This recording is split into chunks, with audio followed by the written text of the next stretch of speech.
minutinho que... Ok. Boa noite, pessoal. Eu sou Fernanda, sou técnica em assuntos educacionais, aqui trabalho no Serviço de Acompanhamento Pedagógico Discente desde 2014. O Serviço de Acompanhamento Pedagógico, SAPED, né, ele faz o atendimento pedagógico de todos os alunos da instituição, tá? E semestralmente nós preparamos algumas atividades coletivas com os alunos, normalmente do programa de auxílios. Nesse semestre, devido, né, esse trabalho nosso remoto, a gente foi proposto, né, pela Tenesiara Washington, esse conjunto de palestras em substituição às nossas atividades coletivas. Então, esse projeto é coordenado pela Tenesiara Washington, né? São 7 palestras com temas relacionados ao apoio discente, sempre com temas que foram levantados, assim, através dos nossos atendimentos, né, com esses alunos, de acordo com a necessidade, né, de vocês. E ao final, ela está registrada na Pró-Reitoria de Extensão. Ao final da atividade, das 7 palestras, vocês terão direito aos certificados, aqueles que estiverem inscritos. Ao final dessa atividade, eu vou disponibilizar o link, tá, para vocês realizarem uma avaliação da atividade e registrarem frequência neste evento, no dia de hoje, tá? A palestra ficará gravada no YouTube para que todos possam assistir posteriormente. O palestrante de hoje é o professor Assir Mário Karvolski. Ele possui licenciatura em Letras, Português e Inglês pela Unespar, mestrado em Linguística Aplicada na Universidade de Taubaté e doutorado em Letras, Estudos Linguísticos na Universidade Federal do Paraná. Realizou estágio de pós-doutorado no Departamento de Educação da Universidade da Califórnia, em Santa Bárbara. É professor associado do Departamento de Linguística e Língua Portuguesa da UFTM. Atua no curso de graduação em Letras, nos programas de pós-graduação, mestrado profissional em Letras, e no programa acadêmico de pós-graduação em Educação, mestrado e doutorado, PPGE, também da UFTM. Desenvolve pesquisas na área de letras e educação, numa visão multidisciplinar a respeito de linguagens, educação e novas tecnologias. Letramento acadêmico, letramento literário, cultura digital. Cultura escrita digital. E o tema da palestra de hoje será Desafios da leitura na cultura digital. Boa noite, professor. Passo a você a palavra. Obrigado, Fernanda. Obrigado, Tenesiara. Quero agradecer o convite. E quando a Tenesiara inicialmente fez o convite, eu olhei no calendário e pensei que fosse um sábado à tarde. Falei, não, Tenesiara, sábado eu quero ficar com a minha família. Ela falou, não, professor, é segunda-feira. Então, das 19 às 21, eu aceito, porque eu gosto dos projetos da PROAS. Então, ao cumprimentá-las, Fernanda e Tenesiara, eu cumprimento os demais participantes, colegas da UFTM, estudantes. É muito bom saber qual é o público-alvo dessa conversa. Não se trata de uma conferência, tampouco uma palestra, no rigor da palavra, mas eu considero uma conversa, um bate-papo, porque nós vivemos uma situação totalmente atípica, sob o ponto de vista dessas atividades serem realizadas em sistema remoto, e o que interessa para nós é o contato visual, auditivo, essa relação que possibilita com que nós mantenhamos comunicação. Eu pergunto se há alguém com algumas necessidades especiais, digo, surdo ou cegueira, alguma coisa nesse sentido. Então, eu peço desculpa se tiver público com esse perfil, porque eu não me preparei para atender a esse público na sua especificidade que muitas vezes a temática demanda. Então, a conversa vai no sentido mais heurístico, uma contemplação mais geral das questões relacionadas à leitura nesse contexto da cultura digital e, obviamente, uma discussão mais pontual em relação à inclusão, em relação às peculiaridades do conceito de leitura, do conceito de mundo digital, partindo da perspectiva da inclusão ou de outras áreas do conhecimento, aí eu deixo na especificidade da nossa conversa. Então, eu já justifico, desde agora, a minha intenção, que eu vou abordar de uma maneira mais voltada a possíveis dicas, sugestões, recomendações, de quais são as perspectivas da leitura, do ponto de vista do conceito linguístico do que é leitura, e da leitura nesse contexto da cultura digital. Com algumas ideias, algumas sugestões que eu tenho vivenciado aí nos últimos anos, especialmente com a questão de como que as tecnologias, de um modo geral, estão influenciando nesses nossos comportamentos, principalmente agora, nesse contexto da pandemia. Então, eu conto com a colaboração aqui da Fernanda. Hoje à tarde nós já compartilhamos aí os arquivos. Vamos ver se ela consegue projetar.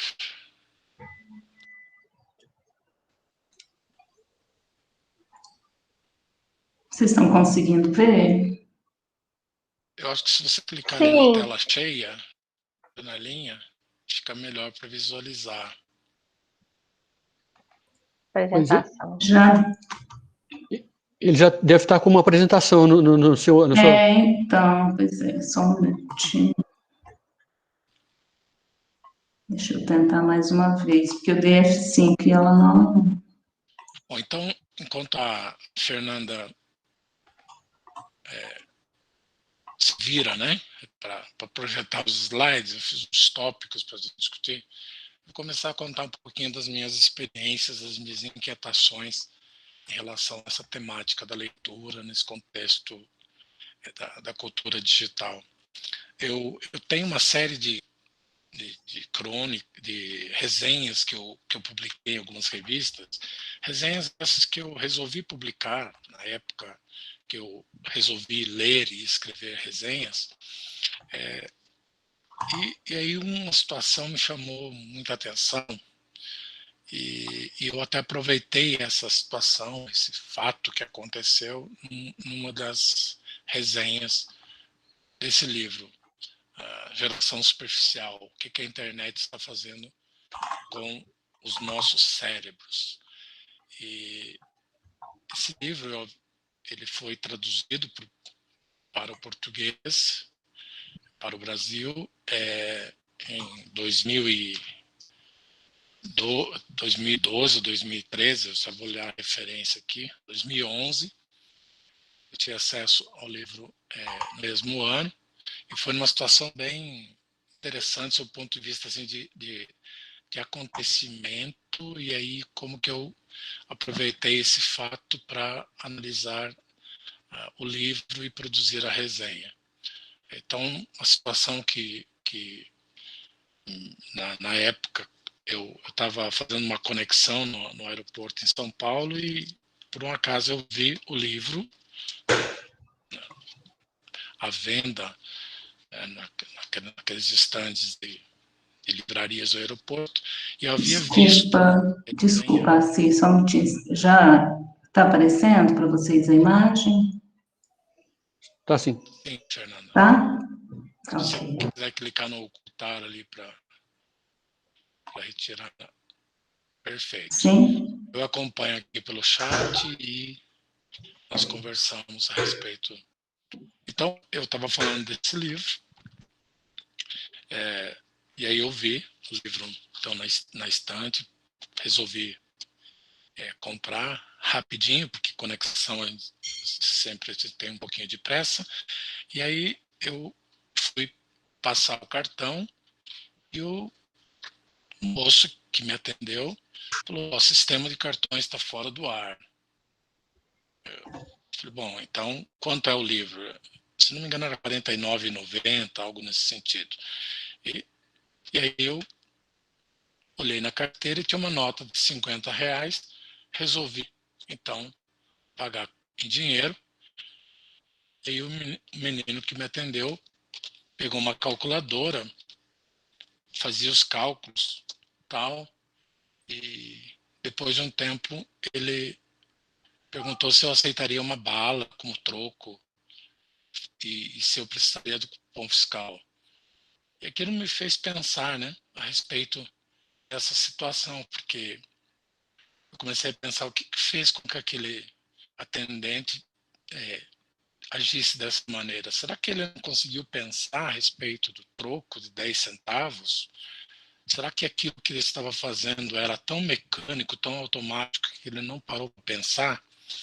E aí eu segui, e aí quando sentei para dar uma olhada, eu abri o livro e apareceu justamente uma seção que falava a respeito de certas muletas que nós utilizamos no nosso dia a dia e que de certa maneira, essas muletas elas constituem o nosso dia a dia. Né?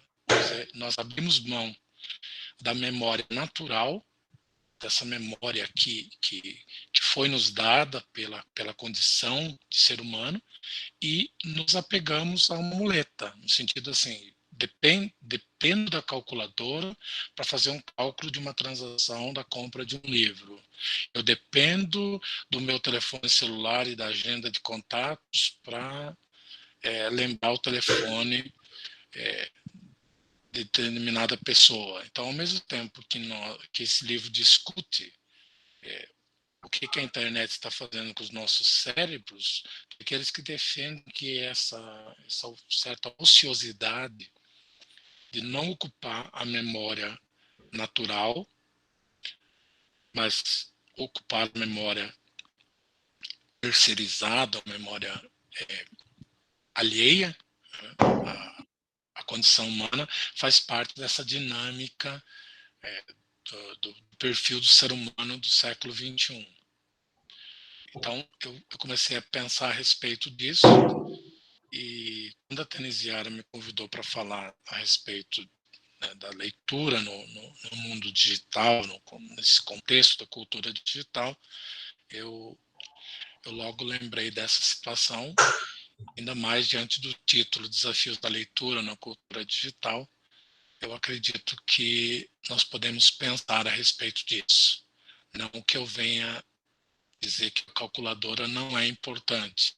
Eu estou destacando aqui o fato, que é um fato do dia a dia, um fato que naturalmente poderia ser executado de uma maneira natural, né, e que, no contexto que eu vivi, que eu relato agora para vocês, aconteceu a dependência da memória artificial. Né? E, coincidentemente, eu abri o livro e o autor discutia essa questão. Né? Então, o que a internet está fazendo com os nossos cérebros, o que essa pandemia está fazendo com as nossas interações sociais e esse contexto de educação, de modo geral, é, de certa maneira, algo ainda não medido na sua plenitude. Nós não sabemos ainda os impactos disso tudo. Temos uma ideia a respeito do que pode vir a acontecer depois dessa pandemia. Né? E esses dias eu estava voltando para casa, ouvindo o rádio, e aí alguém comentando, né, que essa pandemia vai acabar com a vida na Terra, não vai não vai existir ninguém para contar a história. Eu fiquei pensando, olha o radicalismo dessa manifestação, né? Que isso vai acabar com a vida humana na Terra. Claro que ninguém vai conseguir contar a história, né?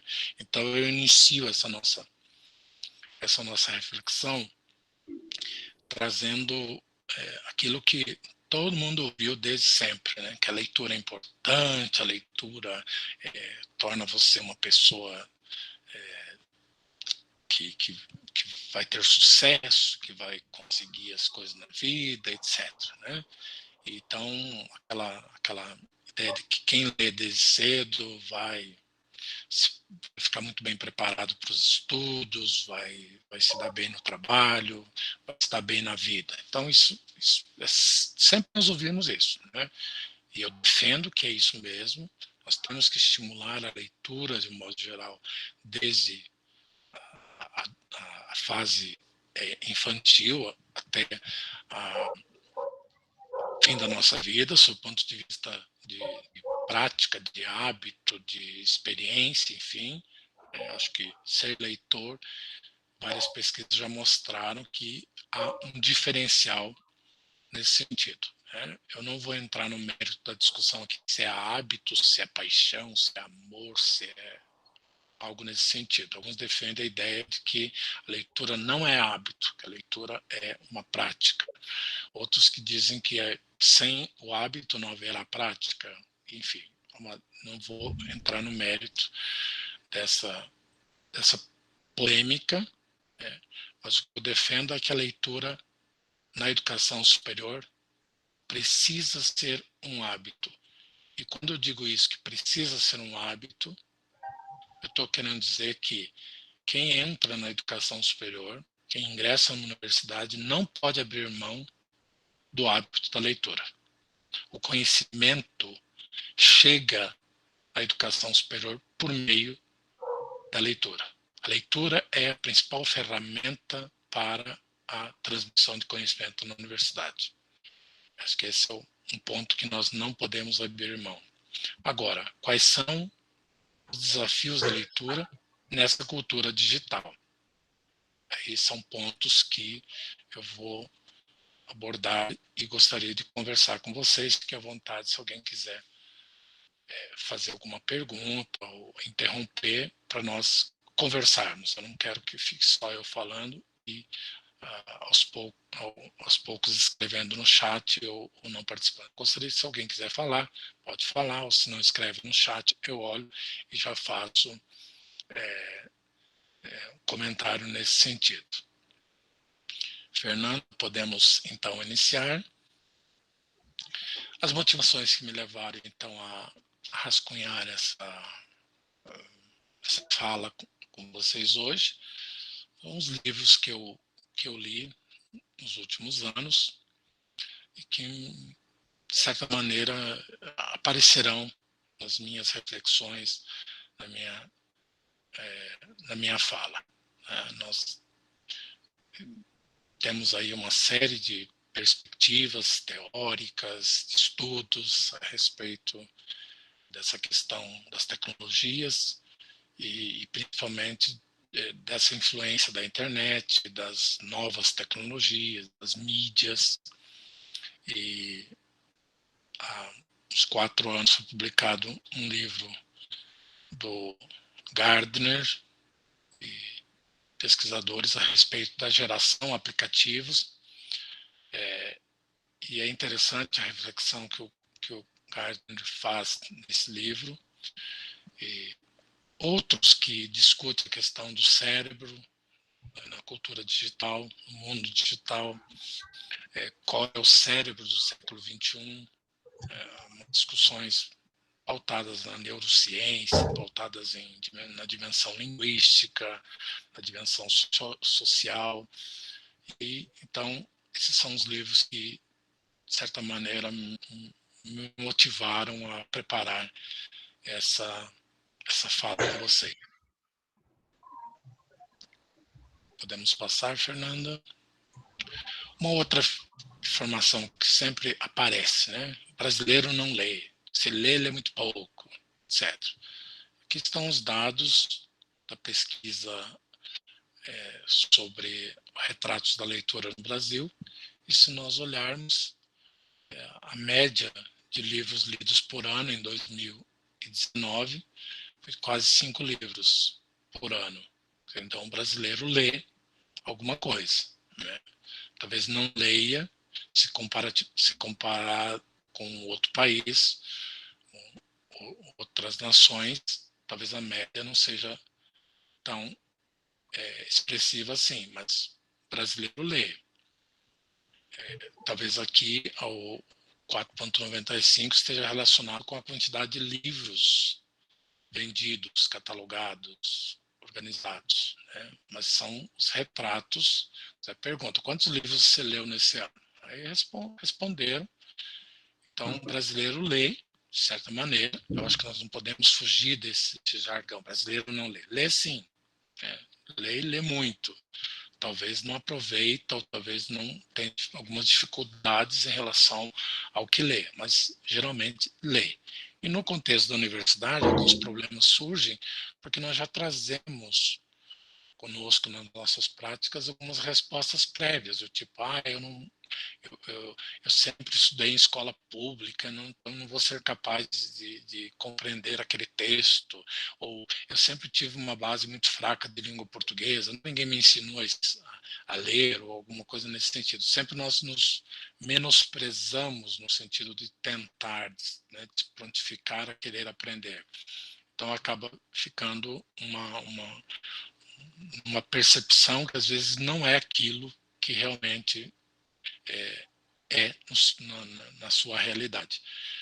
Então, o que me chamou a atenção desses dados aí, dessa pesquisa dos retratos da leitura no Brasil, é que predomina ainda a leitura em papel. Ou seja, então a leitura em papel, no sentido tradicional, predomina. Então, a cultura digital ficaria no segundo plano, sob o ponto de vista desse contexto aí. Então, para que bibliotecas digitais, para que acesso em PDF, para que toda essa preocupação, muitas vezes, do acesso ao formato, né? Mas veja que esses dados são de 2019, 2020, então a pandemia não estava no nosso contexto. Talvez o ano que vem, 2023, nós tenhamos mudança nesses formatos da preferência de leitura, porque nós somos obrigados, de certa maneira, a condicionar a leitura nesse contexto aí, digital, nesse contexto imposto aí pela pandemia. Agora, o mais interessante nessa pesquisa, se nós pegarmos, por exemplo, a cada 100 respondentes, quantos que utilizam qual dispositivo para leitura. Então, é interessante observar que de 2015 a 2019 houve uma mudança significativa no dispositivo, ou seja, havia o predomínio da leitura no celular ou smartphone em 2015, em 2019 praticamente cresceu 50%, né, se comparado com 2015. Então, a leitura ao celular, ao smartphone, é o dispositivo que predomina na atualidade, sob o ponto de vista dessa pesquisa dos retratos na leitura. Veja que a leitura ao computador reduziu, sob o ponto de vista de informação de dispositivo. A leitura em tablet ou iPad, ou esses equipamentos que nós conhecemos, né? Tablet, né, porque a iPad é uma marca específica, então tablet, de modo geral, também caiu, e a leitura em leitores digitais, como, por exemplo, Kindle, Kobo, Leve e outros mais, teve uma pequena oscilação, ou seja, o que aparece aí nessa pesquisa é a leitura no smartphone, a leitura no celular. E aí que vem as questões postas. Então, se imagine que eu vou ler ao celular. Então, eu tenho diante de mim um equipamento e aí eu vou ler no celular. Então, é isso que eu quero mostrar aqui. O formato disponível que eu tenho para desenvolver as práticas e usar o hábito, a prática e a leitura de modo geral de certa maneira, estará condicionado ao suporte, ao dispositivo. Então, é diferentemente da leitura na tela, diferentemente da leitura se eu tenho um livro impresso, se eu tenho ou seja, a forma de estabelecer o contato com o texto, de certa maneira, afeta o processo compreensivo. Então, é isso que nós precisamos ter sempre em mente quando nós vamos falar da prática da leitura. Nem todos se sentem bem em ler diante desses dispositivos da tela. Quantos e quantos alunos me relatavam e relatam a experiência, o professor mandou os textos em PDF, o professor disponibilizou os textos no Moodle ou no Google Classroom, aí a pessoa vai lá e imprime todos os materiais, porque quer manter aquilo que sempre foi tradicional na escola, a cultura do impresso. Então, acho que nós vivemos um período em que essa mudança de paradigmas da leitura baseada no impresso vai aos poucos mudando para esse contexto digital.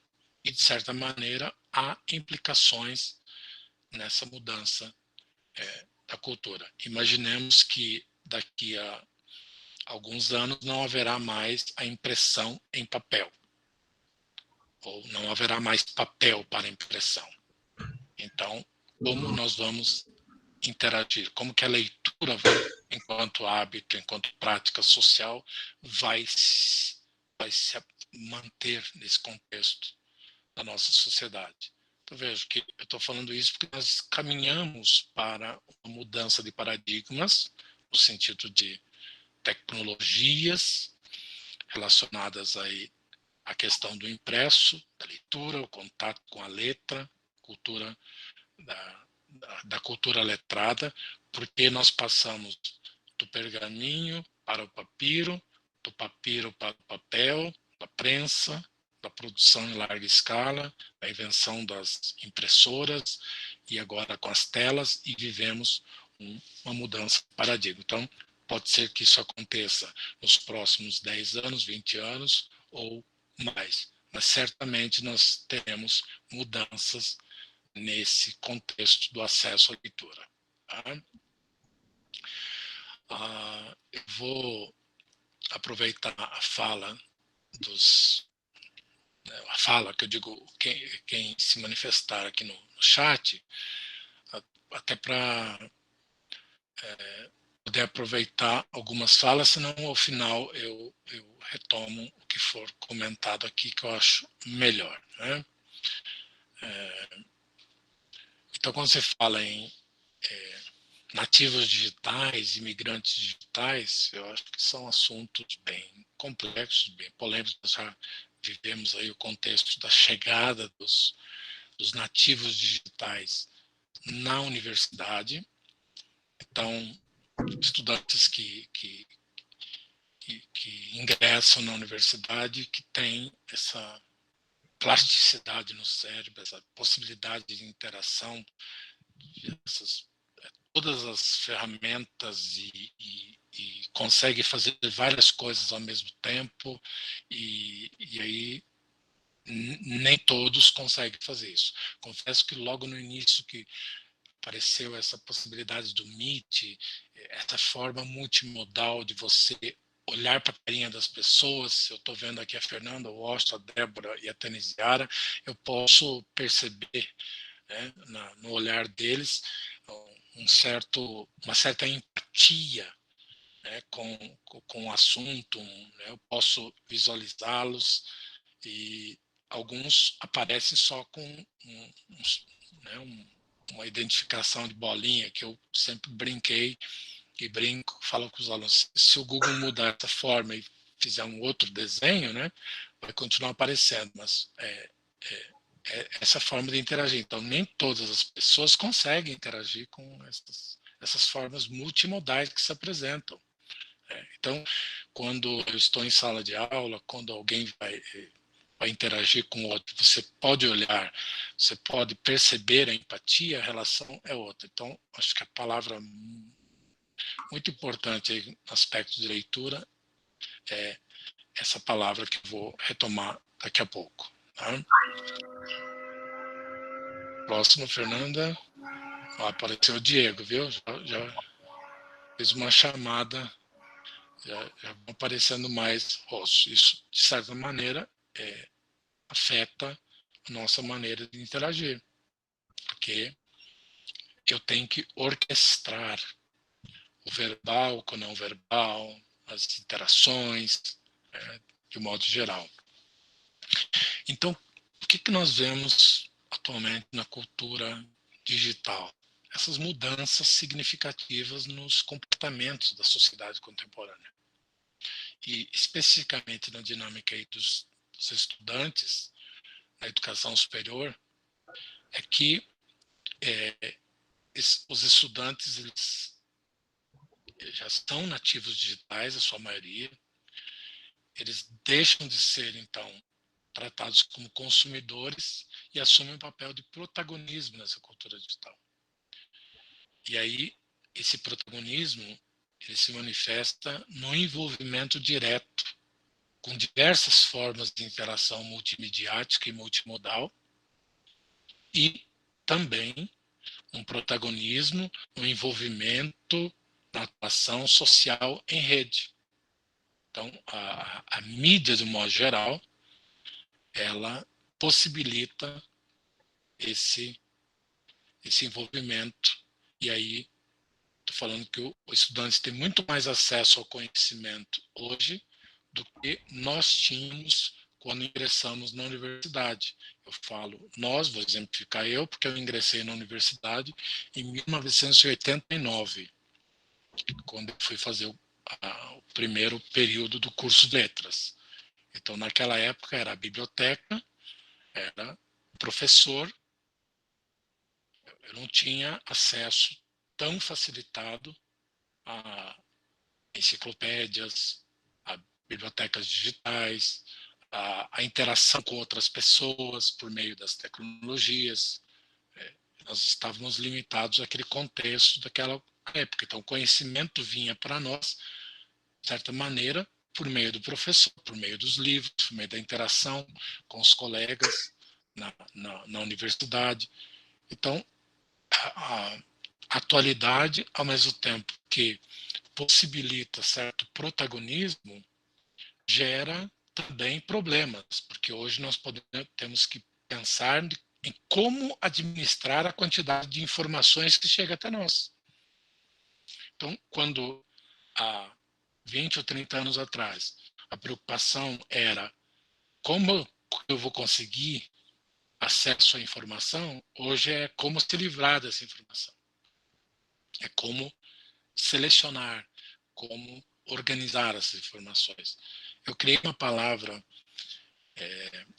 um neologismo, baseando-se numa expressão espanhola, um pesquisador que chamou de infoxicação, ou se deixar intoxicar pelo excesso de informações, e eu criei um neologismo que é o desinfoxicar, né? Desinfoxicação, ou seja, uma espécie de você ter a habilidade de não tomar conhecimento de algumas informações. Eu acho que esse contexto da pandemia está nos ensinando isso, né? E quanto mais as pessoas quiserem, né, resistir, no sentido de querer ser mais bem informado ou querer ter acesso às informações, mais ele se distancia de um conhecimento mais profundo, um conhecimento mais pautado na ética, pautado em bases aí daquilo que se espera de uma vivência em sociedade, principalmente a questão ética. Então, a sociedade do século XXI, de alguma forma, é uma sociedade sustentada nessa cultura digital. E, infelizmente, essa pandemia veio acentuar ainda mais essa dependência com a cultura digital. Então, o fato de você viver hoje sem celular é muito, para não dizer estranho, né, raro, é caso de gozação, é caso de ironia, né? Se alguém falar que não, eu não uso celular, eu não tenho número de celular. Assim como foi uma época, você tem e-mail? Não. Tudo bem, então continue sem problemas. Né? Agora não se pergunta mais e-mail. Veja que o e-mail já superou, foi superado. Então hoje a questão é qual é o teu contato WhatsApp, qual é o teu contato telefone, quer dizer, mudou. Cultura digital, de certa maneira. Então, o excesso de informação é um problema.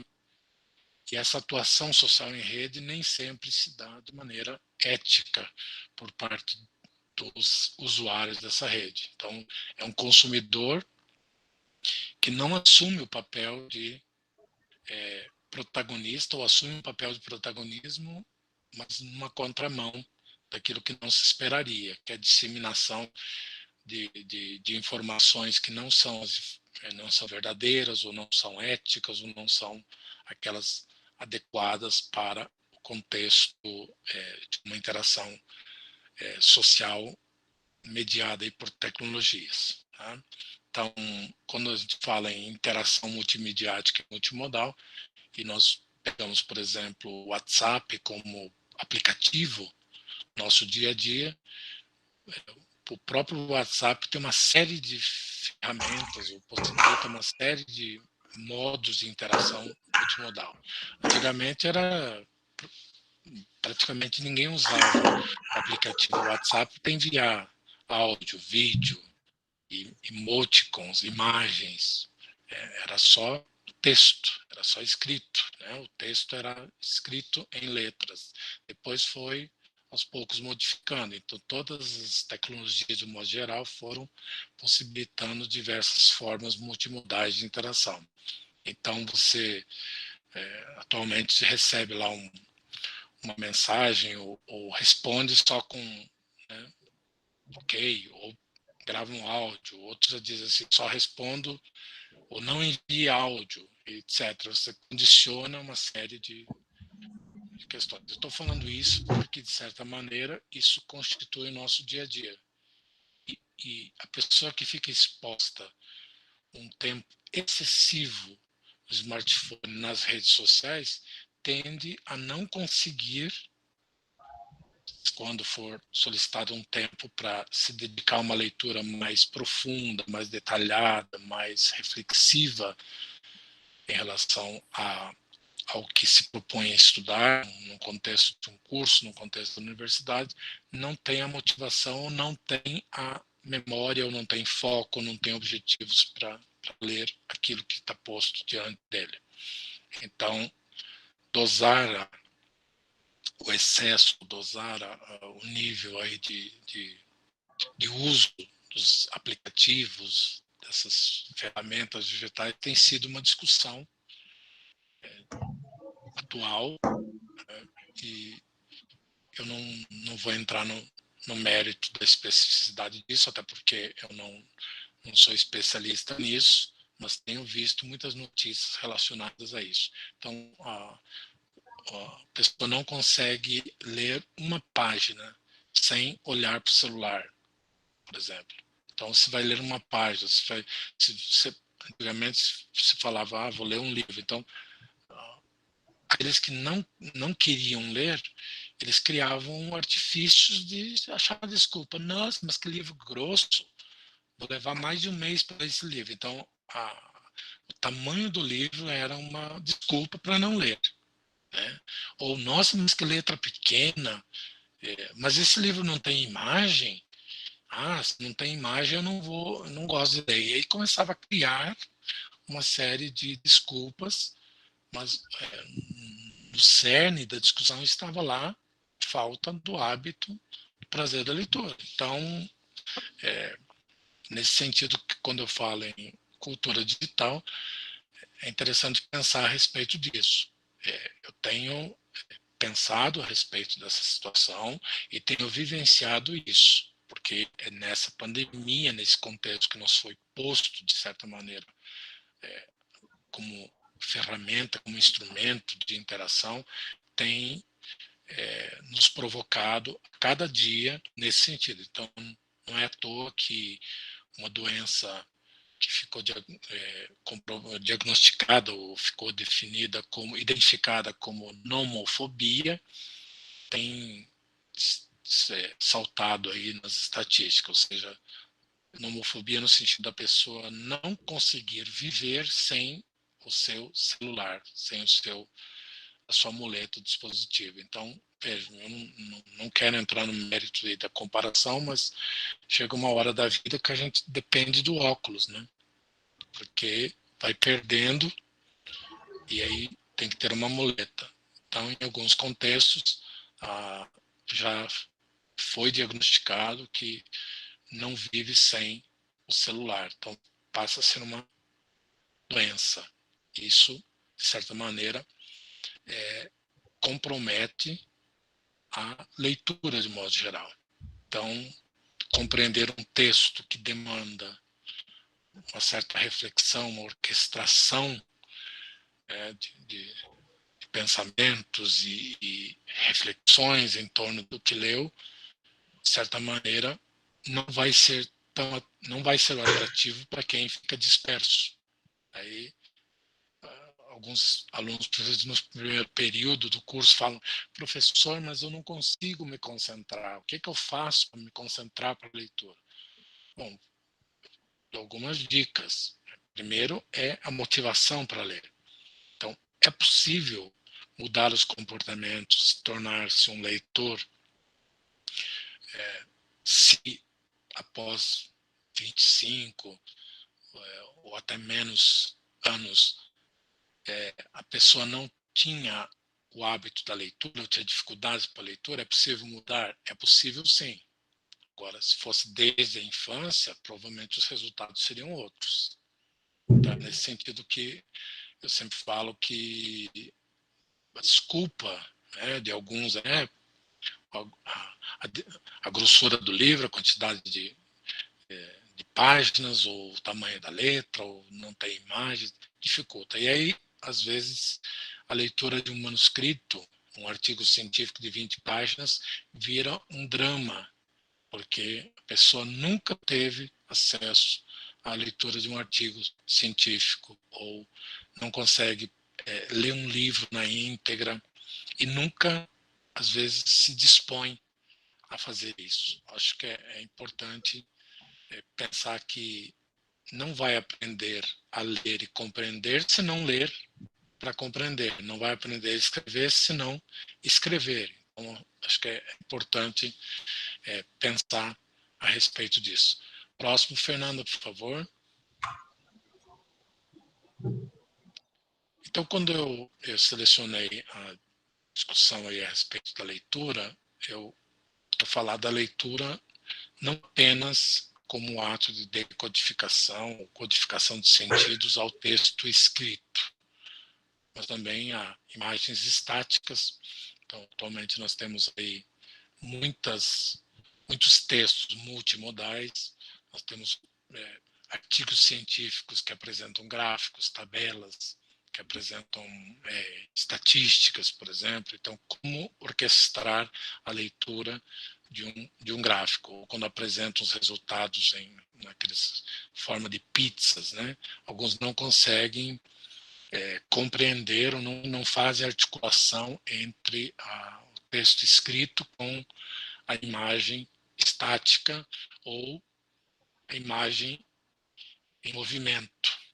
Por exemplo, curtas-metragens, filmes, vídeos, de modo geral, são, de certa maneira, textos que trazem sentidos para nós.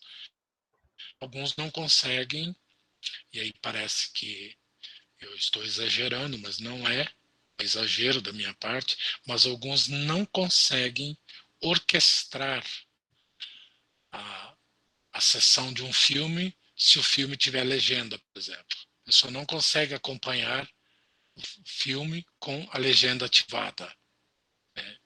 Por quê? Porque não consegue orquestrar na sua interação com o texto. Então, ele depende apenas do texto em movimento. A legenda não vai auxiliar nesse processo de interação. Ou também, se fala do som, né? Nós esquecemos que a música, o som de um modo geral, quando constitutivo de alguns textos, é muito mais importante, às vezes, do que a cena em si. E é isso que algumas emissoras aí que produzem as telenovelas e as mídias, de modo geral, utilizam a música como essa ferramenta.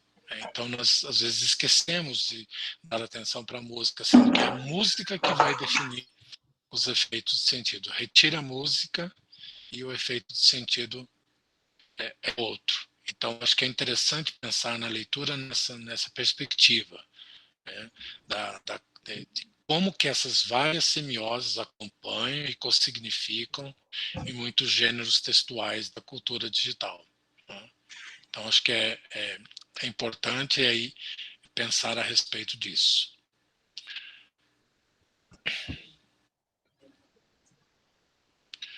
Então, quando nós falamos em leitura nesse contexto aí da cultura digital, nós podemos falar da literatura digital ou literatura digitalizada.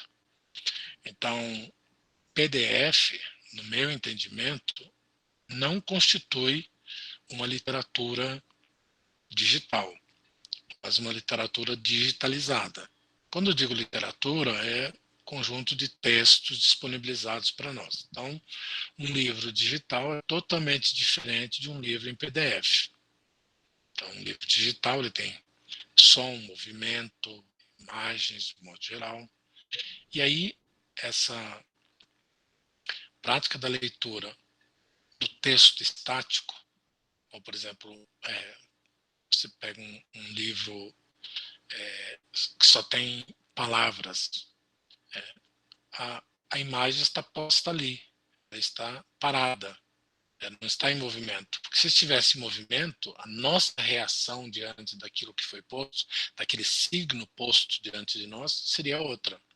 Então, de certa maneira, os nossos modos de interagir com os textos têm definido a identidade do leitor, como já dizia o Chartier há um bom tempo, em relação à criação do cyberleitor, né, o leitor nesse contexto da cultura digital. Vejo que com essa pandemia, praticamente vários serviços na sociedade foram transferidos para essas práticas da cultura digital, ou para o mundo dos aplicativos. É interessante pensar a respeito disso. Muito do que se fez na cultura tradicional, e que agora eu acredito que não tem volta, como, por exemplo, o banco digital, né, as atividades bancárias, algumas atividades comerciais, isso tem gerado discussões em torno do que alguns pesquisadores defendem como uberização, né, uma espécie de massificação. Né, mas, atualmente, esse é o contexto posto. Então, algumas instituições, se não se modificarem sob o ponto de vista de ampliarem as possibilidades para esse contexto tecnologia, esse contexto da virtualidade, esse contexto dessa geração dos aplicativos, de modo geral, se essas instituições não se modernizarem, não se atualizarem, tendem a se tornar obsoletas. E aí eu acho que tem um antropólogo latino-americano muito interessante do ponto de vista das discussões em torno dessas questões da tecnologia, que é o Nestor Garcia Canclini. Ele discute isso, né, da obsolescência de algumas instituições se não se adaptarem a essa realidade. Ao mesmo tempo que ele discute que essas instituições elas tendem a se tornar obsoletas, ele também mostra como que nós, às vezes, vamos perpetuando que ocorra essa obsolescência. Então, nós somos também responsáveis por isso. Então, acho que é nesse sentido que o Garcia Canclini fala a respeito dessa cultura da obsolescência, né, do obsoleto, e aí podemos pensar a respeito de muitas mudanças que ocorreram na sociedade. E com a leitura, a prática da leitura, isso não fica muito distante. Então, volto aquelas ideias iniciais, né? Eu defendo a ideia que lemos sim, mas talvez lemos com propósitos diferentes, com práticas diferentes, com hábitos diferentes, etc. E aí quem entra na educação superior precisa voltar a sua vivência no mundo da cultura letrada. Vai precisar ler, vai precisar escrever, porque é na leitura e na escrita que você encontra o conhecimento na universidade. Então, cyberleitor, provavelmente a maioria assina os jornais digitais, né, as plataformas digitais. Não porque precisa se atualizar, mas é porque você tem atrativo do preço, que é mais em conta, então você seduz pelo preço. Você nem quer pensar se por trás dessa massificação de um preço mais acessível, de uma nova ferramenta de disponibilização do jornal ou da revista, você nem pensa que há uma cadeia construtiva, uma cadeia industrial que norteia todo esse trabalho que está por trás da produção do jornal. Então, pensemos, por exemplo, do jornal impresso. Há toda uma tecnologia envolvida. Então, se o jornal não for mais impresso, quantas e quantas pessoas serão substituídas, ou deixarão de existir, ou deixarão de prestar serviço do ponto de vista de produção do jornal impresso. E, além da produção, tem a questão da entrega. E eu gosto de exemplificar isso para chamar a atenção, diz assim, eu não assino jornal impresso, eu já assinei, mas eu tenho um vizinho que assina. Então eu sei que todo dia o motoqueiro vem e joga por cima da cerca um pacote, que é o jornal, e vem embalado num plástico, às vezes fica preso na cerca, outras vezes vai parar em cima do telhado, mas há alguém que entrega o impresso. E há uma prática, uma cultura do vizinho que lê o jornal impresso, porque continua com essa prática. A partir do momento que ele se deixar levar pela tendência daquilo que é a grande massa, por isso que a questão da multimídia, né? Se ele se deixar levar para uma mudança e deixar de assinar esse jornal impresso, ele vai ser mais um nesse número, provavelmente vai deixar o motoqueiro, o que trabalha para imprimir o jornal, vai ficar sem trabalho. Né? Então, nós caminhamos para essa mudança de paradigmas. Tá? E aí, de certa maneira, nós temos que pensar isso. Se nós realmente vamos se deixar afetar por esses processos ou continuaremos com uma resistência que não pode ser muito longa.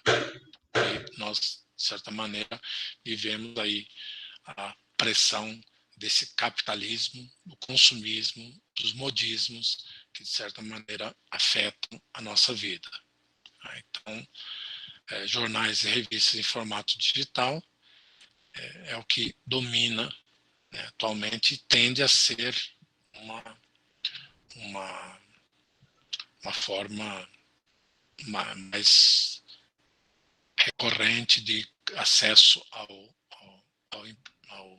informação que antes vinha impressa, entregue na sua casa, e que tinha todo um saudosismo, para não dizer um romantismo relacionado a isso, quando pessoa recebia o jornal. Então, alguns filmes tendem a reproduzir isso, né? Até no século XXI, né? O jornal jogado na porta da casa, o cachorro vai lá e pega o jornal, leva para dentro da casa. Isso é saudosismo, né? Isso é tentar reproduzir uma prática que acontecia e que acontece em alguns contextos, mas que é uma prática saudosista.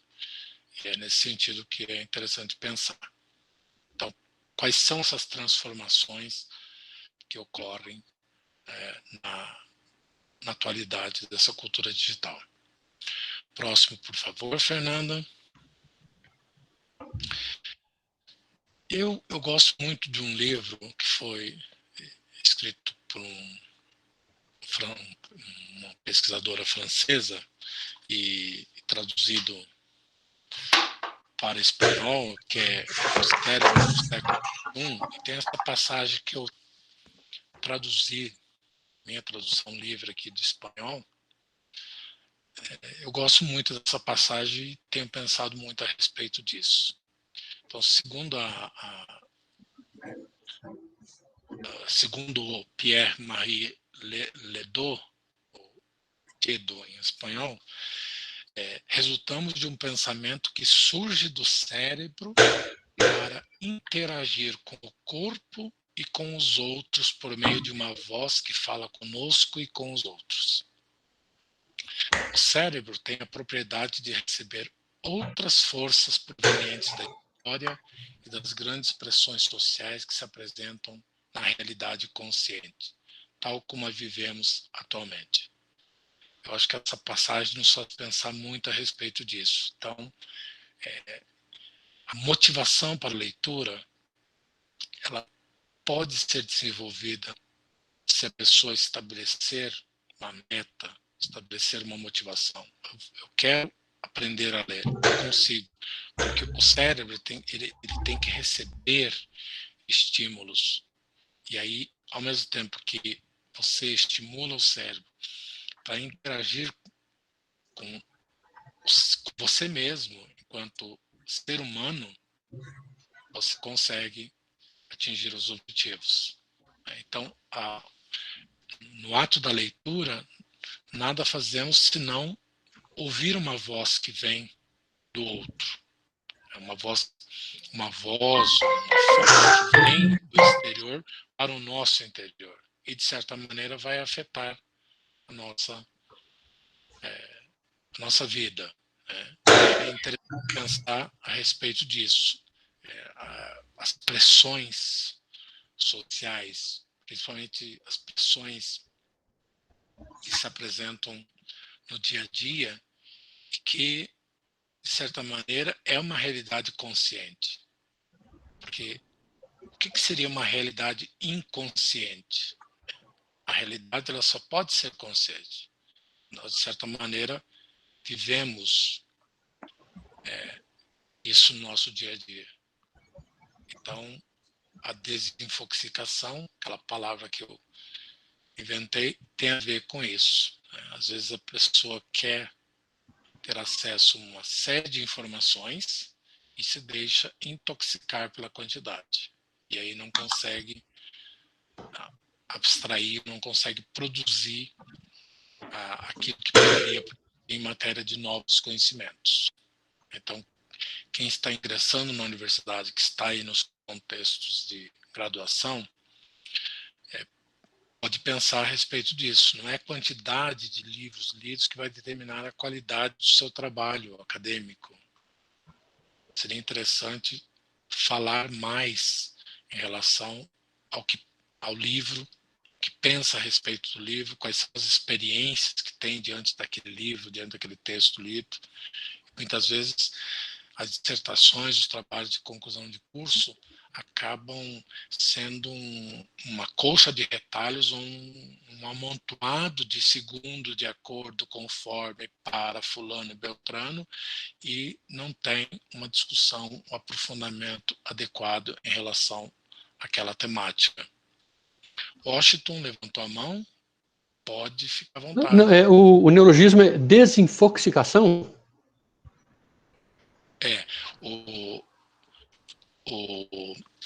eu não lembro o nome do pesquisador espanhol, mas o sobrenome, se não me engano, é Cornelas. Ah, tá. E ele criou a expressão infoxicação. Ah, Está na literatura aí certo. dessa área de tecnologias, né? Que é você se deixar intoxicar pelo excesso de informações. Certo. E eu criei essa expressão, desinfoxicação. Ótimo. Não é desintoxicação como o leitor está querendo fazer Isso. aqui.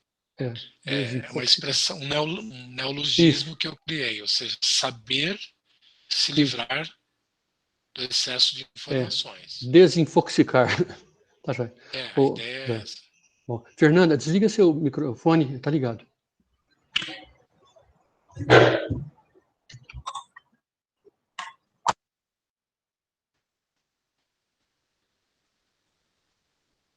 Parou a apresentação, vamos lá. Então, é uma palavra que não, assim, um neologismo, não tem uma explicação de como você desinfoxicar. Tem uns vídeos, umas curtas que saíram há pouco tempo, e aí sugere, né, se livre das redes sociais, se livre do celular, livre-se de alguns hábitos, mas são sugestões paliativas. Eu acho que nós, né, não temos uma resposta pronta. Eu não sei como que eu posso ajudar um estudante que chega e fala, olha, eu não consegui fazer o trabalho, professor, eu posso entregar na semana que vem? Mas por que você não conseguiu fazer o trabalho? Aí vem com uma série de desculpas, de alegações, mas você percebe que a militância na internet, por exemplo, nas redes sociais, é só entrar lá no perfil e ver que a pessoa consegue mandar, fazer stories e postar e comentar e ficar aí praticamente 12 horas do dia ou mais envolvido nas redes sociais. Então são indícios que ficam nas redes sociais, de certa maneira a pessoa não se dá conta que ali ela precisaria de uma desinfoxicação, né? Precisaria desligar, precisaria ficar um pouquinho afastada ou saber dosar. E aí, claro que não consegue cumprir o prazo, aí pede mais dilação de prazo, ou faz qualquer coisa, ou apela para o plágio, que é uma situação mais complexa ainda. Né? Então, acho que é uma questão, não há uma fórmula pronta. Eu acho que os desafios da leitura nessa cultura digital são desafios imensos. Porque quando a cultura do impresso, a cultura dos paradigmas dessa questão relacionada ao livro impresso, é possível, né, hoje você analisar, mostrar com pesquisas, mostrar o envolvimento com o impresso, de certa maneira, estudos, né, que mostram quais são as habilidades, as metodologias, os procedimentos, né, que você deve ter quando se depara com um texto escrito. Agora, quando você se depara com um texto que tem o não verbal, ou seja, que aí o não verbal pode ser várias semioses, eu não sei a reação de modo geral. Então, alguns acham maravilhoso quando numa interação aqui do chat ou numa interação de uma live a pessoa fica batendo palma, né, ou fazendo coraçãozinho. Eu não sei, tem pessoas que não se dão bem na interação quando aparecem essas outras semioses. Né? E aí, eu não sei qual é a reação em relação a isso, ou de certa maneira, como que essa reação diante do que não está escrito, de certa maneira você vai fazer a leitura, mas vai ler o quê? Você vai ler alguém fazendo um coraçãozinho, o que isso significa? Como que você vai se deixar afetar por esse fenômeno? Então, acredito que nós estamos diante de uma situação, e eu não sei, às vezes, falar para o estudante quando ele chega e fala: professor, eu não consigo ler mais do que uma página por dia. Professor, eu não consigo me concentrar quando eu vou ler. Aí, mas aí tentar entender a realidade e ver que a pessoa está com outros objetivos, ou com outras expectativas, ou o foco está em outro lugar e não naquele curso, ou não numa relação da produção de conhecimento na universidade. Então, como sugerir alguma dica no sentido de melhorar? Tem aquele que fala: mas eu não consigo entender porque eu... Bom, se tem dificuldade, se já tem um diagnóstico apresentado por um médico, aí você tem que justificar e mostrar. E nós entendemos todo um contexto aí voltado à compreensão desse problema, mas eu acho que o que tem afetado os processos de compreensão e a prática da leitura de modo geral são fenômenos que às vezes extrapolam os contextos sociais. Próximo, por favor, Fernanda. Então, eu fiz umas reflexões a respeito do porquê e para que ler na educação superior. É interessante que, se o público é da graduação, essa conversa é nesse sentido, né? Estamos numa cultura baseada na escrita. Então, não tem como fugir. Hoje, o valor da ciência está na escrita. A ciência ainda não privilegiou a oralidade. Então, a ciência ainda usa a escrita como uma ferramenta para o registro histórico, para a manutenção da informação. Então, não faz nenhum sentido se um pesquisador resolve fazer uma coletiva de imprensa e noticiar as informações que teve na sua pesquisa. Não faz o menor sentido do ponto de vista da ciência. É escrita, então ele vai ter que escrever um artigo científico, submeter para uma revista, e a revista vai publicar. Então, a ciência, de modo geral, está baseada na escrita, não tem como fugir disso. Então, quem ingressa na educação superior e não tem familiaridade, não tem motivações, não tem uma habilidade, um trato com a escrita, vai ter dificuldades.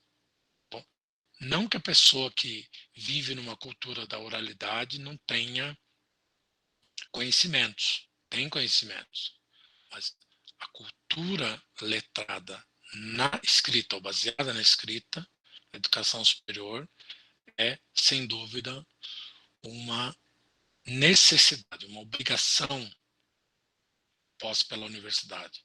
E aí, a palavra letramentos acadêmicos, que surge enquanto prática efetiva de uso da leitura e da escrita, ou seja, você ser capaz de ler, compreender e produzir o resumo daquele artigo científico, por exemplo, ou entender o artigo científico, o que ele tem de informação mais importante, que informação eu vou selecionar como mais importante do artigo científico, ou ser capaz de ler e ser capaz de escrever resenhas. Então, há resenhas que podem até ser produzidas na oralidade. Quantos e quantos produzem resenhas quando falam a respeito de um livro, de uma apresentação teatral, de uma música, etc.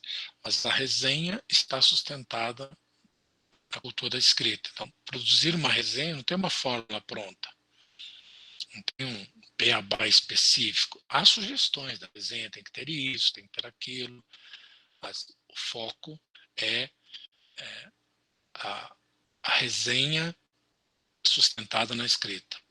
O resumo acadêmico. Quantos que têm dificuldade para resumir um trabalho que desenvolveu ou vai desenvolver, ou até mesmo a dificuldade para ler um resumo científico.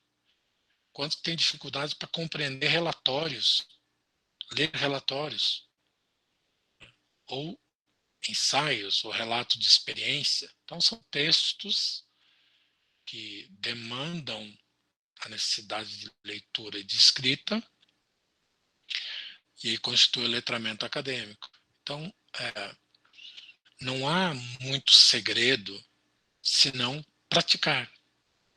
Então, como escrever um resumo? Tem que tentar escrever um resumo.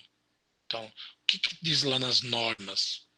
Por exemplo, do evento, normas foram apresentadas diante da necessidade de produção de um resumo. Então, vai participar de um evento, tenta produzir o resumo. Por isso que vem o papel do orientador, alguém que vai acompanhar, seja orientador, tutor, monitor, supervisor, quem quer que seja. Sempre tem alguém que ajuda. E às vezes nós podemos contar até mesmo com o colega, que está junto conosco na universidade e que pode ser um instrumento de interação. Então, escreve um resumo, colega, leia, vê se esse resumo você entendeu alguma coisa. Eu gostaria de produzir uma resenha desse livro. O que você acha dessa resenha? Então, escreve a sua opinião em relação ao livro, o colega lê, por aí vai. Então, não há um guia específico de leitura, nem um guia específico de como ler determinados gêneros aí dessa cultura acadêmica ou nas práticas de letramentos acadêmicos.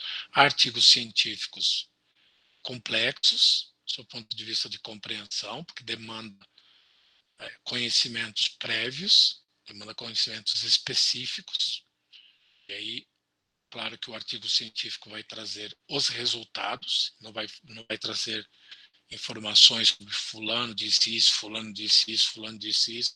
O foco está no que eu digo em relação à ciência, em relação ao conhecimento produzido. Então, alguns artigos científicos, eles apresentam essa problemática. Como a pessoa que lê não tem conhecimentos experienciais, de conhecimento enciclopédico, que alguns chamam de conhecimento de mundo, tende a encontrar dificuldades na leitura de um artigo científico, ou diante de uma resenha. Por exemplo, ler uma resenha do livro significa que eu posso ser atraído pelo assunto, e aí eu posso basear a resenha para adquirir o livro e ler o livro. A resenha não pode substituir o livro de modo geral. A resenha seria uma opinião em relação àquele livro. E aí nós encontramos resenhas de vários tipos, com várias finalidades, e aí como se comportar diante da leitura de uma resenha. Como ler uma resenha. Então, acho que a prática da leitura com propósitos é o grande... É uma peça-chave aí. Ler com propósitos. E aí eu gosto de ir direto ao ponto.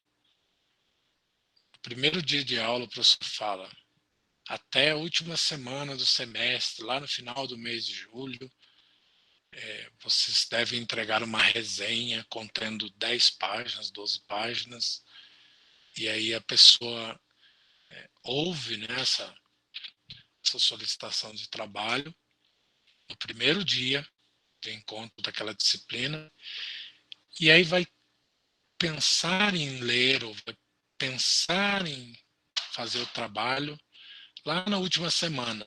Tem que entregar, tal. Aí, olha quanto tempo. Então, não teve foco, não teve propósitos, não organizou a sua vida de estudos, não conseguiu orquestrar a vida pessoal, profissional, com acadêmica. E a gente fala isso porque vivemos esses contextos distintos, heterogêneos. Então, ler com propósitos é o ideal para todo mundo, mas nem sempre você está com aquele propósito para ler. Às vezes você precisa ler determinado material, mas você não está com vontade de ler. Você não tem uma definição Qual é o propósito dessa leitura? Você não vai ler nada. É melhor não ler do que ler de maneira equivocada. E é melhor não ler do que ler equivocadamente e ainda sair perpetuando uma ideia que não é aquela adequada. Então, o que é ler com propósitos? Cada um pode pensar a respeito disso. Eu tenho visto, na minha experiência do dia a dia, algumas releituras que eu faço, eu digo, poxa, mas não foi isso quando eu li pela primeira vez. É uma nova leitura. Mas a leitura que eu faço tem outros propósitos. Porque o tempo, o conjunto de conhecimentos acumulados, de certa maneira, afeta. Lembram da citação que eu fiz do Ledo, da questão do consciente, né, daquilo que é real? Ou seja, então, nada como a experiência, a prática, e ler com propósitos é ainda um desafio para alguns. Então, como criar propósitos na leitura? Depende de cada um. Se eu penso que nós somos afetados, de certa maneira, por uma série de questões sociais, hábitos, comportamentos, etc., que nos atingem, de certa maneira, nós temos que definir dessa prática de leitura. Eu vou ler com propósito. Portanto, a densidade da leitura, a profundidade da leitura vai depender da minha vontade, dos meus propósitos. E não há uma fórmula pronta. Olha, faça isso que você vai conseguir. Faça aquilo que você vai conseguir. Não há uma fórmula pronta para isso. Próximo, por favor.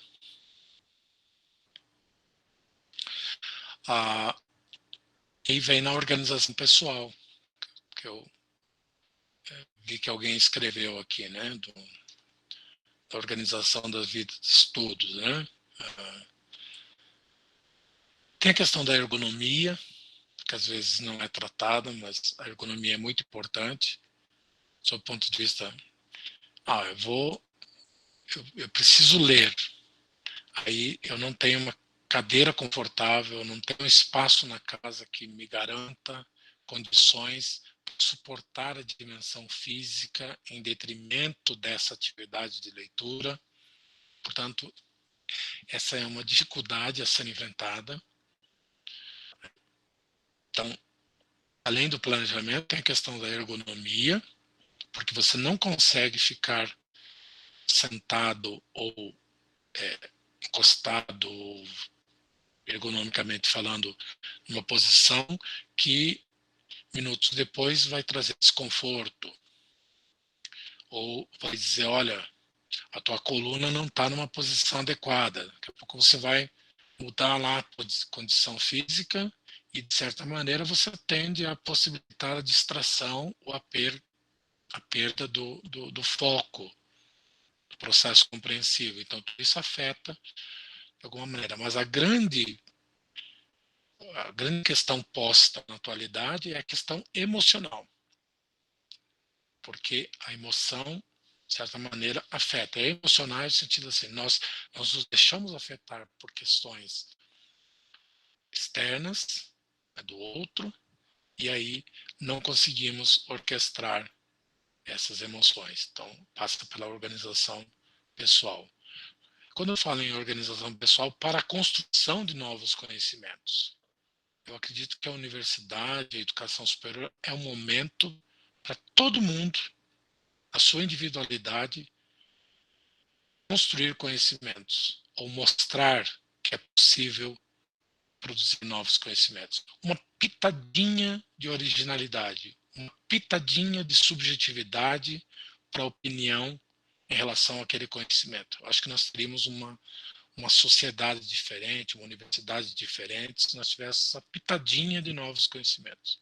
Essa pitadinha não precisa ser muito grande, mas é uma opinião pessoal a respeito de determinados fenômenos relacionados aí ao conhecimento científico que nos interessa. Um outro ponto que eu elenquei nessa reflexão aí é a empatia como leitor presumido.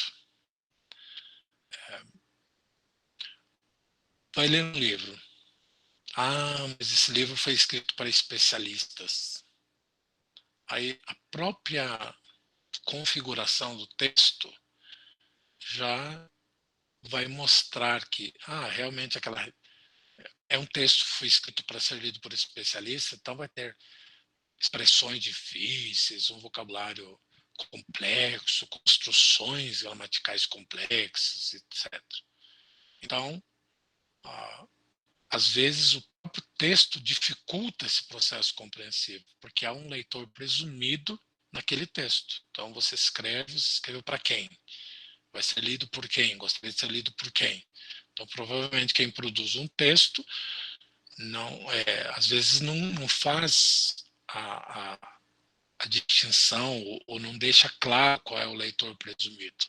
E alguns textos marcam de maneira exagerada, às vezes, esse leitor presumido. Você que chegou à leitura até esse momento e que a partir de agora, ou seja, há uma marcação excessiva desse leitor presumido. Então, como estabelecer uma empatia com o texto que lê? É um exercício de cada um.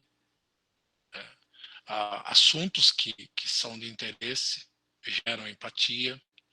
E quando eu falo empatia, é a relação que se estabelece com o texto, porque essa empatia ela pode ser simpática, no sentido de agradar ao leitor, você se identificar com o texto, você amar aquilo que está lendo, ou, ao contrário, odiar aquilo que está lendo.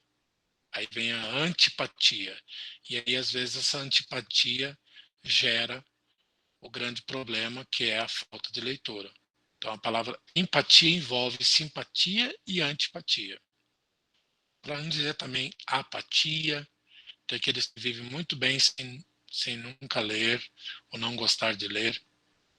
E aí é o desafio posto nesse contexto aí do século XXI.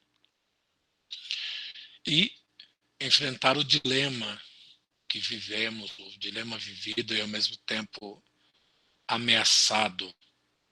E aí eu busco essa afirmação da neurocientista e pesquisadora norte-americana Marianne Wolf. Gosto muito desse livro, O Cérebro na Cultura Digital. São cartas que ela escreve para o leitor, com sugestões do que ela pensou a respeito de como que os pais, como que professores, como que algumas pessoas podem contribuir para a manutenção de um cérebro leitor. Porque a preocupação de neurocientistas no sentido de nós chegarmos a um momento de não termos mais essas habilidades da leitura profunda, a leitura com sentidos, a leitura que se espera em relação ao conhecimento. Então, enfrentar o dilema vivido ao mesmo tempo ameaçado nos processos cognitivos, nos processos afetivos e éticos conectados.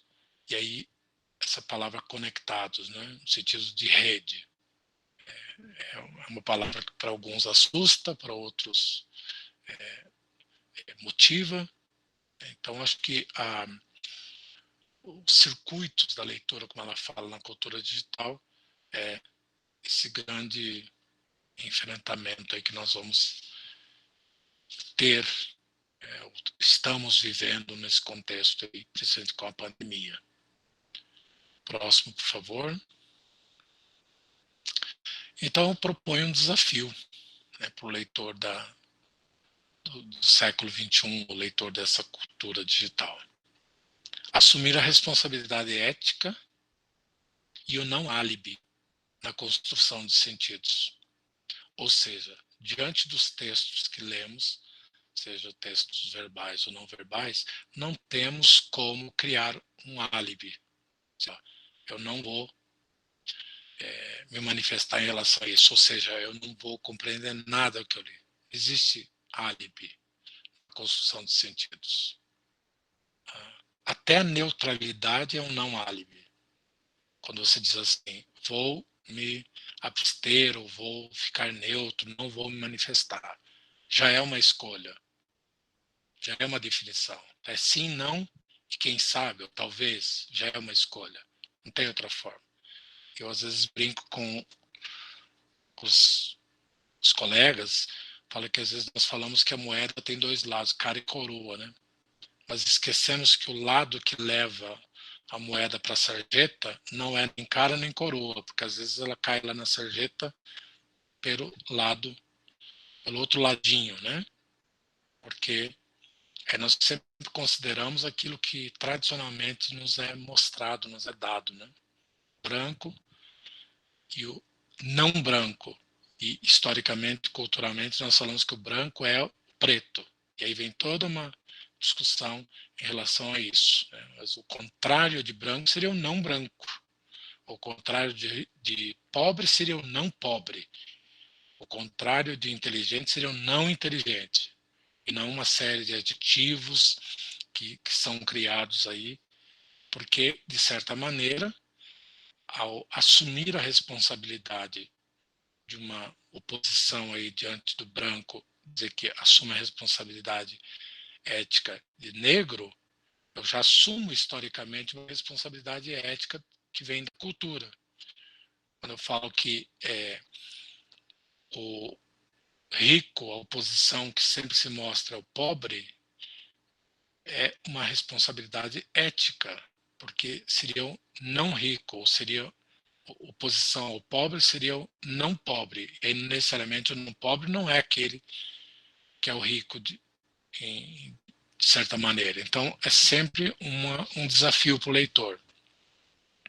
Então, o que nós vemos muitas vezes, na atualidade, é uma palavra descontextualizada, ou uma foto descontextualizada, ou uma situação contextualizada que depois passa a ser descontextualizada, assumindo sentidos, e aí as pessoas vão construindo sentidos de uma maneira, às vezes, irresponsável ou pouco ética nesse sentido.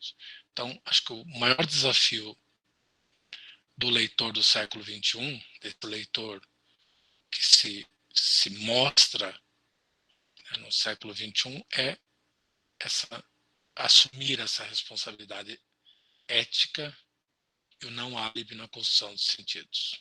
Não há como fugir disso. Então, se você assumiu uma ideia, um ponto de vista em relação àquilo que foi postado num jornal ou numa rede social e você escreveu, não tem como não assumir essa responsabilidade.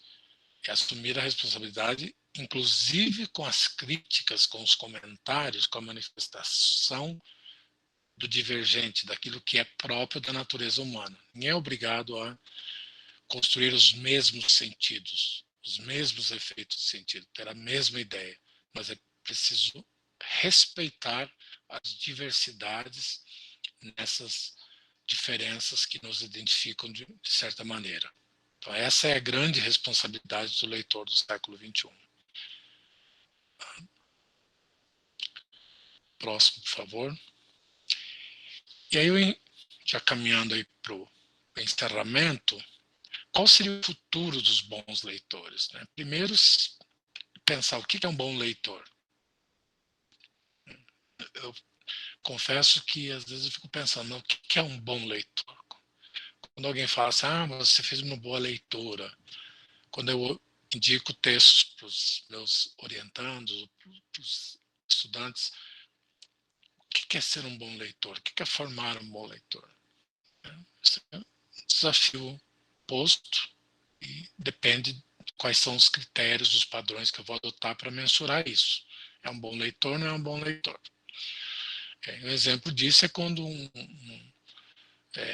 as pessoas vão ler, e geralmente quando o professor pede lá a leitura em voz alta, né, na sala, ou até mesmo aqui, numa leitura num encontro como esse, e aí a pessoa vai ler, e aí diante das palavras estrangeiras ela não consegue ler, ou ela fala qualquer coisa.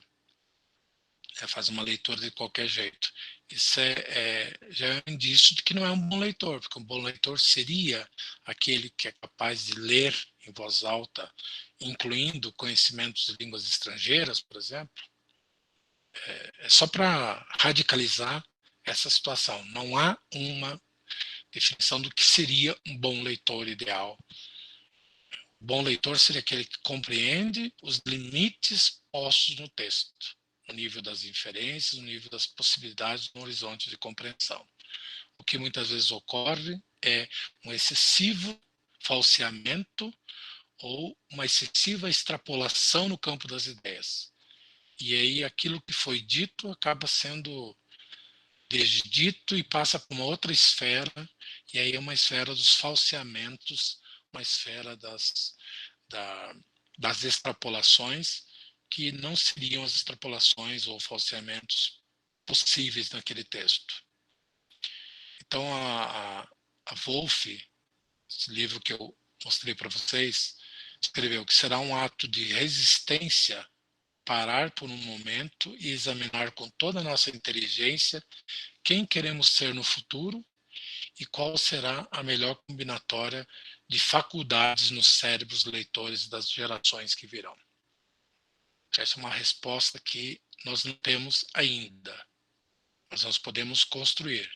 Nós vivemos essa experiência com os nossos cérebros leitores, seja do impresso, seja do digital. Nós vivemos uma experiência inédita sob o ponto de vista da história da humanidade, porque nós estamos vivendo essa possibilidade de conviver com o impresso, assim como os nossos antecedentes, há muitos anos, conviveram com a língua oral, sem existência de escrita, depois aparece a escrita, modifica as relações com a língua, com o conhecimento, a ciência seleciona a escrita como um instrumento para registro histórico dos conhecimentos produzidos na ciência, e a vida continua, e nós estamos aí diante desse desafio da conectividade, dessa facilidade de interação por meio das tecnologias. Eu acho que esse é um desafio posto para os cérebros das gerações que virão. E é isso. Gostaria de ver os comentários do chat ou ouvir colegas. Podem disponibilizar esse material para quem quiser, esses slides. Estou à disposição se alguém quiser alguma referência, algum material. Estou à disposição. Eu vou rapidamente, se vocês me permitem, Tenesiara, eu vou olhar aqui o chat, porque eu vi que havia alguns comentários interessantes, né?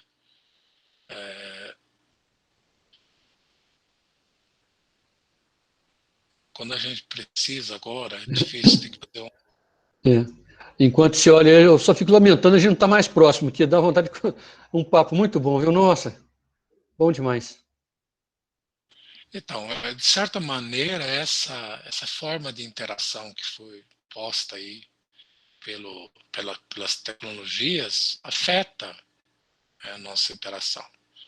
E eu tenho pensado a respeito disso, tenho lido muito a respeito disso, claro que no limite das possibilidades e do que se apresenta aí como desafios, porque às vezes a burocracia acaba sugando o nosso tempo, né? Nós acabamos fazendo muito mais coisas no nosso dia a dia do que fazíamos, infelizmente tem que falar, né? Antes da pandemia.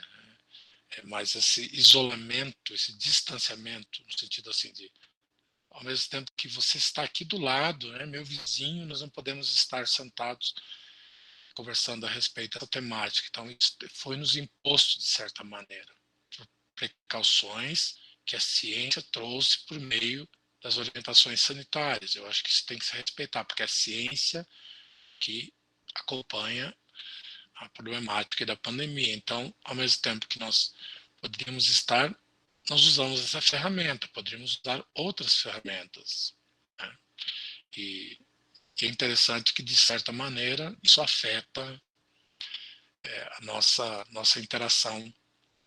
E aí os efeitos de sentido, as construções dos efeitos de sentido nesse contexto de interação mediada pelas tecnologias, nós não sabemos as consequências disso, porque eu acredito que nós vamos voltar, vamos superar e vamos voltar a nos encontrar como fazíamos até março do ano passado. Mas quando eu estive na Califórnia e eu via o texto Digital Humanities, ou Humanidades Digitais, eu ficava pensando o que seria aquilo, sob o ponto de vista de conceito, de pesquisas, de relações. Então, só para simplificar, a ideia do avatar, quando você cria uma representação sua, um avatar, às vezes cria, se inventa, ele passa a ser uma construção, aí você assume seu avatar. É uma outra realidade. Hoje nós vivemos uma outra realidade sob o ponto de vista de humanidade que não é digital, me dá a impressão que é uma humanidade que foi obrigada a se digitalizar de alguma maneira. Então, esse digital que foi nos posto aqui. Então, eu ficava pensando em todos esses materiais. Então, a interação homem-máquina, já há uma literatura específica, uma literatura que já está, de certa maneira, consolidada em muitas pesquisas. O que aconteceu foi a intensificação da interação do ser humano com a máquina. Então, se antes da pandemia você ligava uma operadora de telefonia para solicitar um serviço e você era atendido por uma máquina, talvez você ouvisse lá, se você deseja atendimento para telefone celular, tecle 1. Se for assuntos de internet, tecle 2. Se for assuntos financeiros, tecle 3. Se for assuntos tal, você ia até uma opção 5, 6. Você escolhia e possivelmente você caía no atendimento de alguém que, alô, qual é o seu CPF, vamos nos identificar, quem é você, etc. E passava o atendimento personalizado. Talvez na atualidade você tenha que conviver com uma máquina que vai te insistir para você apertar para dizer sim ou não, para se formar isso, aquilo, e enquanto a máquina não monitorar o teu equipamento e verificar qual é o problema que está posto ali, que você quer resolver, então, talvez nós temos que pensar a respeito disso. Algumas pessoas não conseguem passar do nível 1, porque elas não conseguem entender. E eu fiz algumas experiências com máquina, posso compartilhar com vocês, a interação com algumas máquinas robô que querem dialogar pelo WhatsApp, a gente vê que ele não tem inteligência como o ser humano tem. Não é possível mostrar que a interação pelo ser humano não poderá ser substituída tão logo. Nós não conseguimos ainda, porque a interação humana é algo peculiar, singular, que nós ainda não conseguimos substituir pela inteligência artificial, pela interação com as máquinas. As máquinas podem substituir em algumas situações. Às vezes é muito mais fácil você clicar lá no leitor, que alguém faça a leitura da notícia para você, do que você fazer a leitura por si. Você ler e tentar compreender. Você passa a usar o ouvido como uma leitura. Então, nós terceirizamos, de certa maneira, esse trabalho de leitura. Então, não que pelos ouvidos nós não possamos ler, que nós vamos ler, só que uma outra ferramenta de sensitiva, do ponto de vista das sensações, dos órgãos dos sentidos. Então, acho que esse é o desafio posto aí por essas redes sociais. Então, às vezes nós nós nos deparamos assim com as emoções que falam muito mais diante desses contextos e não conseguimos produzir objetivos para leitura, e aí partimos para algumas ferramentas, como alguém falou aí no chat, procrastinação, muletas como plágio, e outras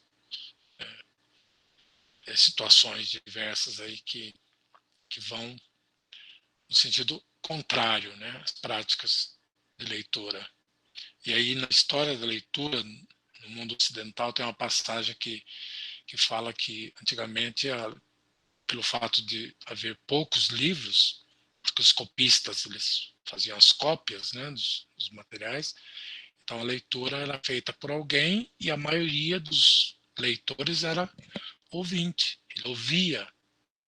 Então, algumas práticas, alguns rituais, até hoje se mantêm na oralidade.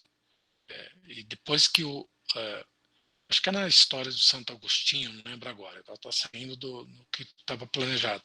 Quando alguém estava lendo em silêncio, né, estava com um livro e lendo em silêncio, foi a revolução naquela época. Acho que Santo Agostinho que fala isso, nas memórias. Foi uma revolução em relação aos hábitos de leitura, porque até então a leitura era escuta. Então, quando nós ouvimos esses instrumentos criados para áudio, por exemplo, na atualidade, quando você prefere clicar lá no ler o texto, né, pelo Google, e não você fazer a leitura, nós, de certa maneira, voltamos àquela prática que era a prática antiga da leitura por meio dos ouvidos. Então, são exemplos, né, questões a serem discutidas aí com rigor, né, com atenção, com reflexão. Não temos respostas para tudo que aparece aí, né? São situações que nós vamos vivendo e aprendendo no dia a dia. Se tem mais alguma pergunta? Assir, eu gostaria de, primeiramente, parabenizar pela excelente palestra, né? De uma forma muito tranquila, com a voz muito branda, nos trouxe aí, né, momentos de muita sabedoria, nos abrilhantou com tanto conhecimento, né? E a profundidade dessas reflexões, realmente, com certeza, nós vamos, a partir de hoje, até buscar pesquisar mais sobre esse tema, que realmente para mim, considero um tema intrigante, mas também encantador, né? Que muito levanta o nosso interesse. Com relação à questão da leitura no ensino superior, a gente percebe que muitos alunos chegam até a universidade, talvez até com resquícios, né, lacunas que trazem lá do ensino fundamental e médio, e talvez até com um certo analfabetismo funcional, né, de não poder realmente fazer uma compreensão correta, não sei se diria essa palavra correta, mas adequada, né, do texto. Como você, enquanto professor, né, dessa área, enxerga isso, e você verifica alguma possibilidade desse aluno se recuperar já estando na universidade? Tem algum caminho, alguma forma que pode ajudá-los? Eu penso que a sua pergunta é muito pertinente, mas eu precisaria assim, de muito tempo para desenvolver uma resposta, incluindo uma crítica à expressão analfabetismo funcional. Eu não concordo muito com essa expressão, ela é uma expressão muito utilizada, né, porque aborda dois conceitos fundamentais: o conceito de alfabetismo. Então, quando você diz analfabeto, aquele que não tem esse conceito de alfabetismo, né? Então você tem um ismo ao final, então todo um conjunto de conhecimentos relacionados a essa expressão. Então, analfabetismo, e aí a palavra funcional vem no sentido de funcionalidade, é toda uma estrutura, né, da linguística, por exemplo, que para toda essa questão do funcionalismo. Então, analfabetismo funcional, eu entendi a sua pergunta, né? Eu penso que não há uma resposta pronta. Eu acredito, pela experiência, eu acredito que é possível, sim, aprimorar as práticas da leitura, mesmo para quem ingressa na educação superior. É possível, sim, mas aí demanda sacrifício, demanda foco, demanda uma série de como é que eu diria, demanda uma série de compromissos pessoais. Você tem que abrir mão de muitas coisas para se dedicar às habilidades. Eu sempre parto do seguinte princípio. Isso aconteceu comigo. O exemplo de professor e exemplo de estudioso da linguagem veio da minha professora de linguística no curso de letras. Eu sempre tive uma admiração pelo conhecimento que ela conseguia passar. E a frustração de não entender nada do que estava escrito e nem o que ela falava. Num certo momento eu pensava, mas que bonito que ela falava, mas quando ela fala de maneira clara e eu não conseguia entender, eu chegava a devorar os livros de linguística e chegar com... Eu não entendo nada do que está escrito aqui e do que ela está falando.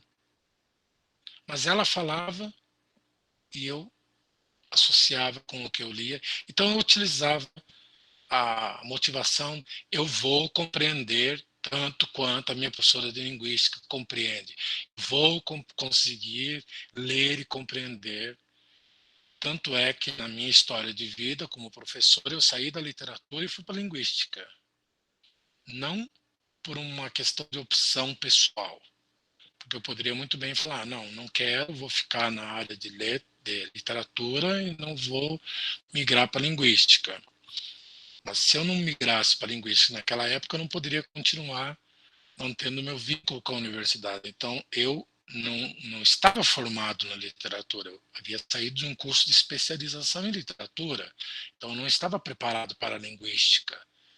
Mas aquela professora de linguística que, num certo momento, eu pensei até em desistir da linguística, me afastar da linguística, foi a motivação para continuar e aí a desenvolver a minha carreira acadêmica na área de linguística.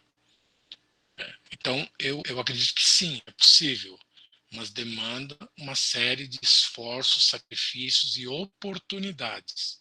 Alguém falou aqui da questão do custo do impresso.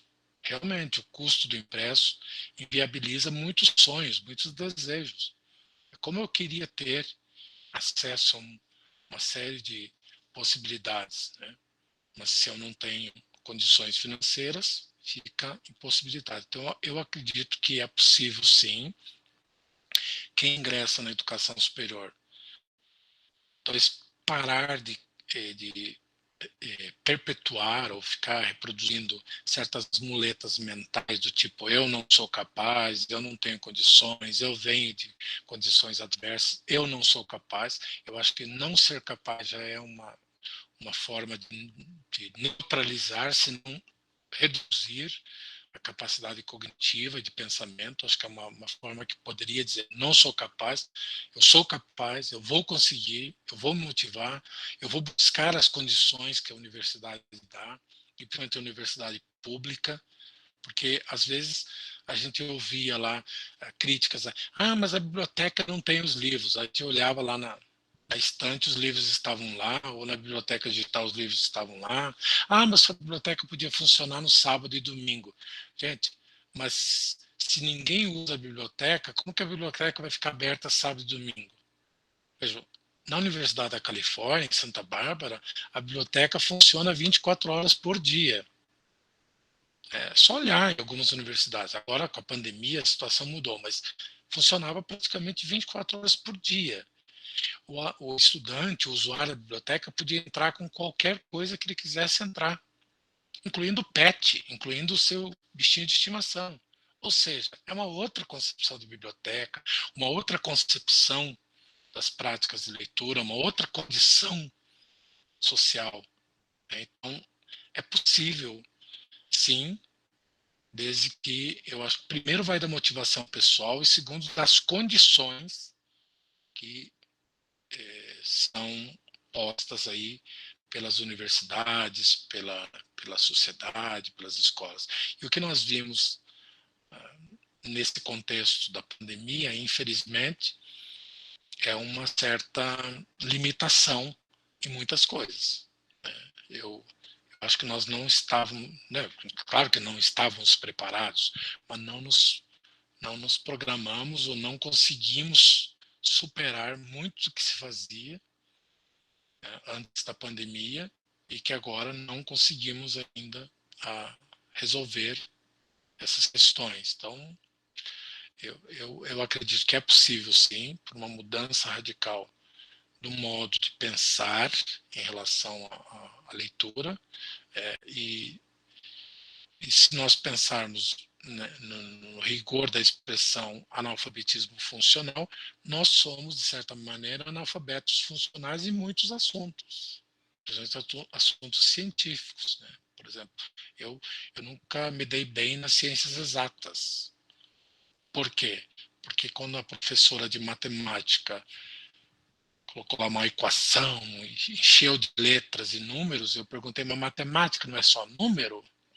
Nunca mais eu mantive a mesma relação com a matemática, porque o meu questionamento, mas como matemática não é só números, a ideia do número, né? Então, hoje eu posso compreender o conceito de numeramento, diferentemente do conceito de letramento matemático, de uma maneira bem diferente em relação ao letramento da letra, que são dois letramentos distintos e que eu posso confessar, eu sou um analfabeto funcional em se tratando de letramento matemático, por exemplo. Então, eu acho que é possível sim superar o letramento, o analfabetismo funcional. Especificamente a tua pergunta foi no sentido da leitura em si, né, as habilidades de leitura, as práticas de leitura.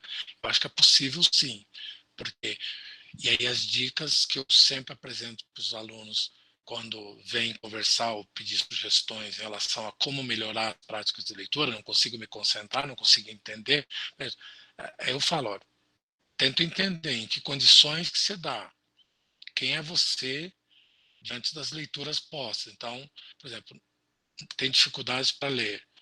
Então, quer aprender a ler de uma maneira mais proficiente, mais crítica, de maneira mais aprofundada, quer, né, melhorar a sua prática, então vamos começar com 30 minutos por dia, mas leituras fáceis, leituras que, de certa maneira, vão aprimorando. Então, é melhor ler 30 minutos, 1 hora por dia, do que deixar tudo para um final de semana, sábado, sábado à tarde, sábado à noite, domingo de manhã, domingo à tarde, eu vou me dedicar à leitura e não dá certo. Infelizmente não dá certo. Por isso, o planejamento, eu na minha vida pessoal, eu sempre trabalhei e estudei. Eu sempre fiz trabalhando, fiz a faculdade trabalhando durante o dia e curso de letras à noite.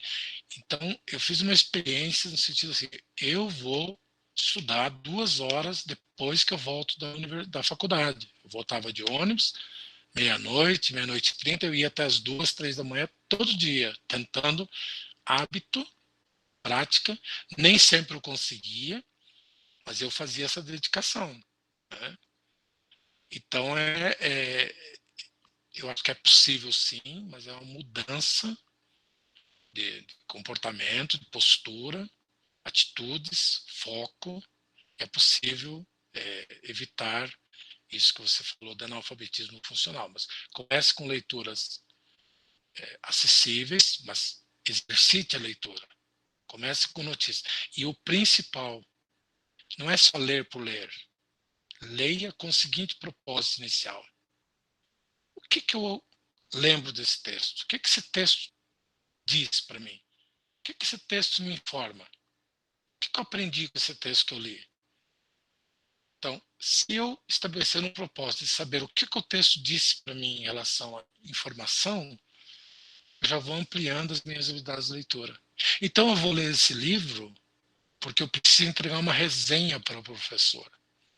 Eu vou ler esse livro para me encontrar com o Washington e falar sobre a questão da filosofia ou da história da igreja, ou um assunto sobre Maria, ou sobre algo que eu sei que o Washington gosta, e esse livro vai ser um objeto de uma conversa que eu vou ter com o Washington. O Atenesiar, a questão da inclusão, a Débora, o assunto acadêmico, a evasão, e sim, você cria os propósitos para a leitura. Então, se você estabelecer uns propósitos, eu vou ler para a finalidade X, aos poucos você vai ampliando. Você nem percebe que vai construindo uma prática de um cérebro leitor, uma prática que é aquela esperada na universidade, nesse contexto da educação superior. Porque é muito difícil você enfrentar, às vezes, o nível acadêmico sem abrir mão de algumas coisas que as pessoas insistem em manter. Né? E não dá certo. Tem horas que tem que sacrificar um tempo e tem que trabalhar no sentido assim, vou me dedicar e vou conseguir superar esse obstáculo posto para mim. Né? Então, essa é uma questão posta aí a ser enfrentada. Bom, assim, acho que a gente ficaria aqui mais, né, horas e horas, porque... Falei que eu tinha que terminar antes, né, Fernando? Tem aula agora, os Pois alunos devem estar então, preparados. o professor Assi tem aula agora às 21 horas, então nós vamos ter que encerrar o debate, mas eu já agradeço, muito obrigada, professor, foi excelente a palestra, a discussão. Obrigada a todos os alunos presentes, né, os colegas, estamos todos aí, o Diego também está por aí, né?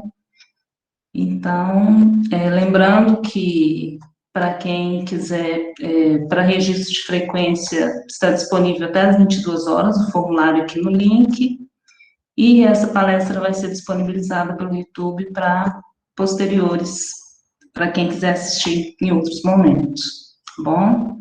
Boa noite, muito obrigada a todos. Até quarta. Obrigado, até, gente. Moacir, obrigadão mesmo. Muito obrigada. Boa noite. Obrigada, muito obrigada.